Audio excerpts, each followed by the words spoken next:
Well, it's always hard going last, but I'm just incredibly humbled to be on this panel and hear so many amazing stories. And I think it's very much reflective of our community, of all the diversity really within our community, the different ethnic groups, the different generations, really the different stories and all the different struggles that we've gone through. And it's a testament to Asian American and Asian diaspora studies to really be able to just begin to scratch the surface of threading all those stories together and being able to communicate that in a very academic and a very scholarly way. So it's really just quite amazing to be here today. I was very lucky to discover what I loved to do when I was in college.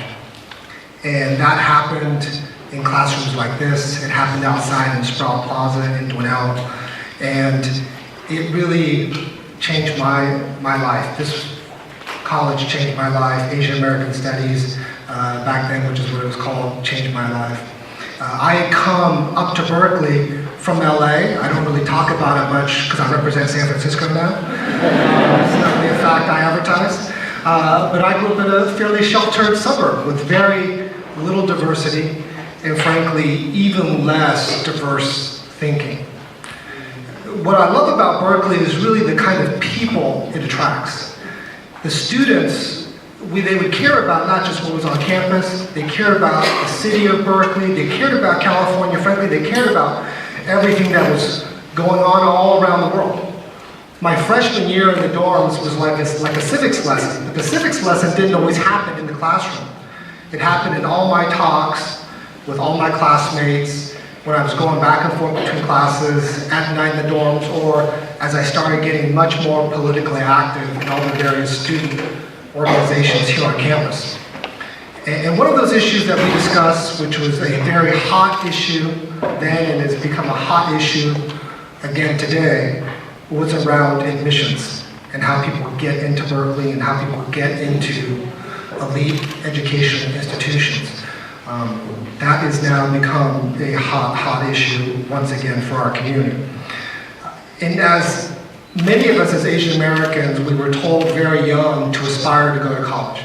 So I have older cousins and I watched them get into very prestigious undergraduate institutions. And of course, like any of us, there's a lot of pressure to be able to continue that legacy and also to continue to do very, very well academically. So I was very honored when I had the opportunity to, frankly, come here.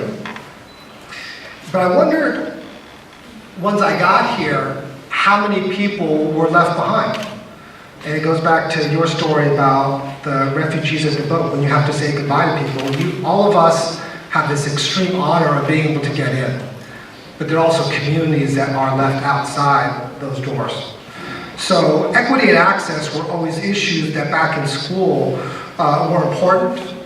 And it's really where I found my passion for civil rights, was really when we started thinking about equity and access, when I started thinking about equity and access, when we started working on equity access.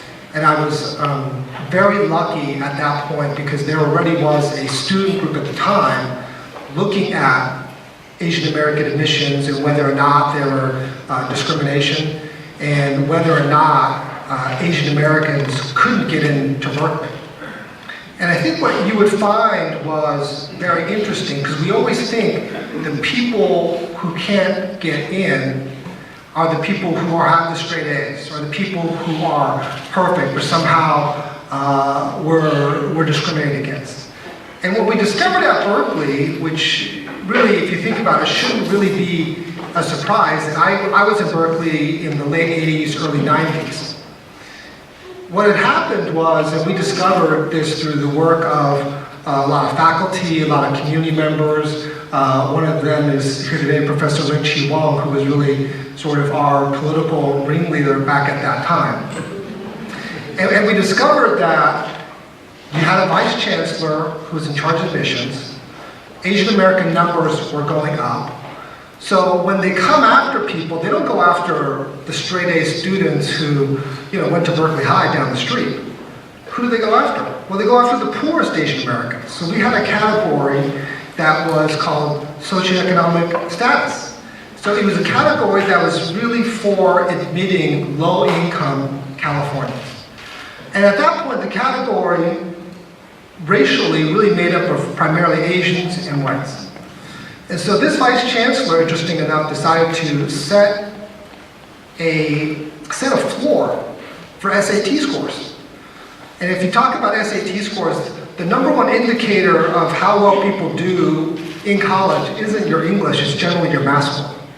So of course, he set a floor of 400 on your SAT English, which from a pedagogical point of view, from an admissions policy point of view, makes no sense unless you're trying to do one thing. You're trying to not admit people who speak English as a second language. And that's exactly what happened. Asian numbers drastically dropped in the late 80s, not because people weren't coming from my high school, or people weren't coming from Lowell, or people weren't coming from Berkeley, but because low-income Asian Americans, in particular the Southeast Asian Americans also, were getting cut because someone made a completely arbitrary decision. And so for me, when I think about that, equity and access, I spent the next 3 years of my student career becoming an expert in admissions policy. I joined our statewide student organization, which does admissions policy throughout the state. I joined, at that point, a new admissions board here at Berkeley, because to me, what was more important for our community than be able to ensure that the rules were fair and that actually the rules were all being equally applied to, frankly, everybody else. And that access today is something that I think about even as I chair our Assembly Budget Committee, because those two words have become even more important today than, frankly, they were in the late 1980s. We are at a time where we have the greatest income inequality in our country since the Great Depression. If you look at the charts, it's absolutely shocking. And if we really believe that educational access, educational equity is the way that our communities can continue to grow, continue to develop, we have to be able to fight for that. And what really helped me as I was going through and really understanding this issue from a Berkeley context was Asian American Studies helped put that larger context in it for me. I remember taking Asian American Studies 20A with Michael Omi over in Dwinell and learning all about Asian American history. Because even though I grew up Chinese American and even though I was the son of immigrants, I didn't know about the Japanese American internment. We didn't really talk about it. I didn't know about Filipino American farm workers and how Filipino Americans with Cesar Chavez were the ones who started the United Farm Workers.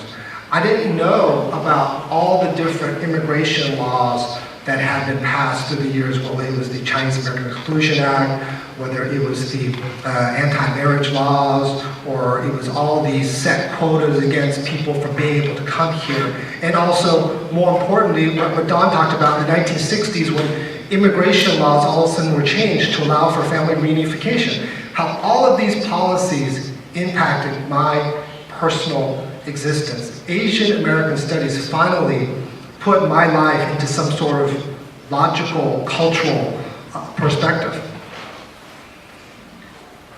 What we also have to remember is Asian American Studies was created, and we talked about it, the Third World Strike, was Asian American Studies was something that we fought for. Asian American Studies was something that our community demanded. This wasn't an academic pursuit that came out of history or sociology or English or some other academic department. This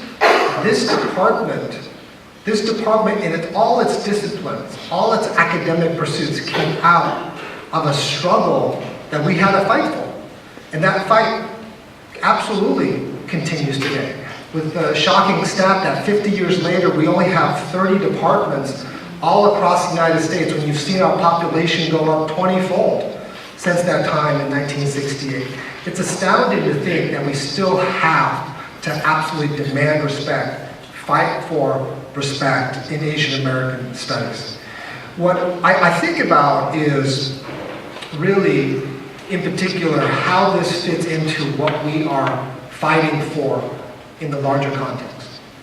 We are absolutely in a fight for our country, for our civil rights, and frankly for everything that was laid for as a foundation in the 1960s. And the reason I think about that is I think about how I grew up in California. And at that point, there was a California dream, there's an American dream, I call it the California promise. And that promise from a child's point of view was really pretty simple, is that if you study hard, you work hard, you got a free, good public education, and then on top of that, if your grades were good enough, then you actually were able to get a free higher education. Back then, you could pretty much go to community college for free. Berkeley was rather cheap. CSU was even cheaper. And that particular promise is really on a precipice of falling over. And if that's something that we don't continue to fight for, it's not just Asian American studies and ethnic studies that's at risk. It's frankly our society. Because if we continue to allow the income inequality, we continue to allow a lack of access to free, good, excellent public education, there is no way we can ever anticipate people being able to go from low income or working class into the middle class, and people continue to be able to develop. It just absolutely won't happen. And so for me, one thing I would just urge all of you to think about, because I see these challenges every single day in the office, because I have the honor or the misfortune of being the chair of the budget committee, whichever way you want to look at it. So every single meeting I have is always a group that wants more money. And they're all great. None of them are bad. None of them you would say to me, Phil, you shouldn't give money. Right? They're families asking for more help with CalWorks. Families asking for more help with CalFresh, which is the new name for food stamps. Parents who bring in their children because we don't have enough childcare slots. We top seniors fighting for healthcare access because we're close to universal healthcare insurance, but we're not quite there. And then we have great Berkeley students, great CSU students, great community college students coming in every single day saying, hey, don't raise our tuition, keep education cheap. And so the only thing I would just ask all of you that you could help me with, because the only thing stopping me from spending money on all those things is more money. And so don't think about, well, ask Phil for more money. Let's think about a way to go get more money. Because the more money we have, I'll guarantee you, the more money that we're going to give to all of these services. And that's what's happened over the last 6 years. We've done a horrible job of telling all of you, telling the public at large, telling the voters in California, the voters in all the cities, where the money comes from, because it's a bad word. Taxes pay for UC Berkeley. Taxes. It's not some rich person who had the door on the building.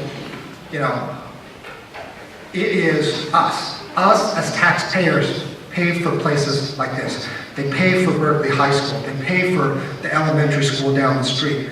Those are your tax dollars at work. And at this point, we don't have enough of them. I know it's very popular because nobody wants to pay more taxes. Nobody ever wants to take money out of their pocket for the greater good because they have all these other reasons. But this is what's at risk. Asian American Studies is at risk. Ethnic Studies is at risk. UC Berkeley is at risk. Frankly, our whole foundation of California society is at risk. And so that's the only thing that I would ask all of you to help me with. Because if we can go raise more money, I'll guarantee you, we'll give UC more money. We'll go give CSU more money. We'll give all the schools more money. We'll give every single one of those programs more resources, the resources that they really absolutely deserve, what California deserves, so we can keep that California dream, that California promise together, and that we can continue to have this fight for Asian American studies and that fight for Berkeley, that fight for California. So thank you very much for being here today.